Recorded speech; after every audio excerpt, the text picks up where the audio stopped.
I want to talk about finding the slope of a polar equation. Now, you first notice we're talking about r and theta, not y and x. But when we talk about slope, we are still talking about dy dx. That makes this a little bit more of a challenge, because if we wanted to know dr d theta, we would just find the derivative. Dr d theta equals 2 cosine theta. But finding dy dx presents a little more of a challenge. Now, books will tell you to memorize the following big, long derivative formula. What I would suggest is remember your conversion. To find out what x is, we would do r cosine theta. To find out what y is, we would do r sine theta. And that's that conversion. How do you convert back and forth between polars and Cartesian? That's really what you need to know. This is such a key to polar coordinates. So now, in our situation, you see that r is equal to 2 sine theta. So for us, x is equal to r, which is 2 sine theta, multiplied by cosine theta. See, I just replaced the r with what r was equal to in the red box.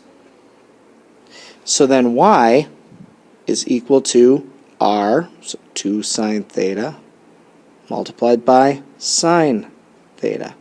So again, I just replaced r with what r was equal to in the red box. Well, now to find dy dx, we really do similar to what we did with parametrics. We're going to do dy d theta divided by dx d theta, which will give us dy dx.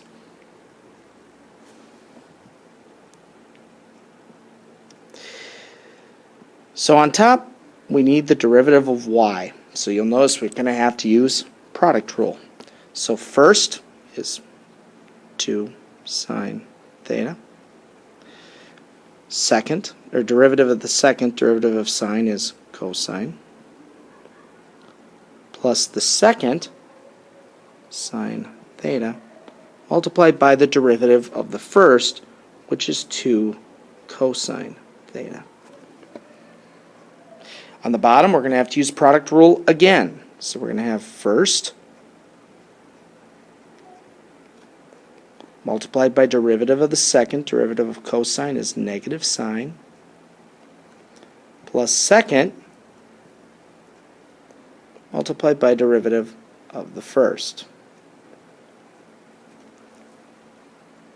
And again, there's a big long formula where they can say something like r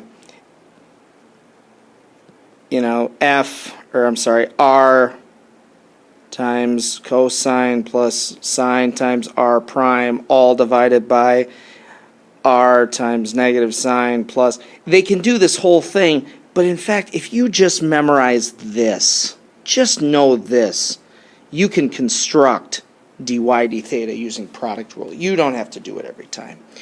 Well, they've asked us to do this at pi over 2, so I guess the first thing I want to point out is that the cosine of pi over 2 is 0. So every time I see a cosine of theta here at pi over 2, this is going to be 0. It's going to be 0. It's going to be 0. Well, the top, 0 plus 0, the numerator is 0. The bottom, this term right here, 2 times 1 times negative 1 is negative 2. So I end up with 0 divided by negative 2, which of course is just 0. So the slope is equal to 0. Now I just wanted to show you the picture of what 2 sine theta looked like. So this is 2 sine theta, and hopefully you can see really easily here at pi over 2 that the slope would definitely be 0.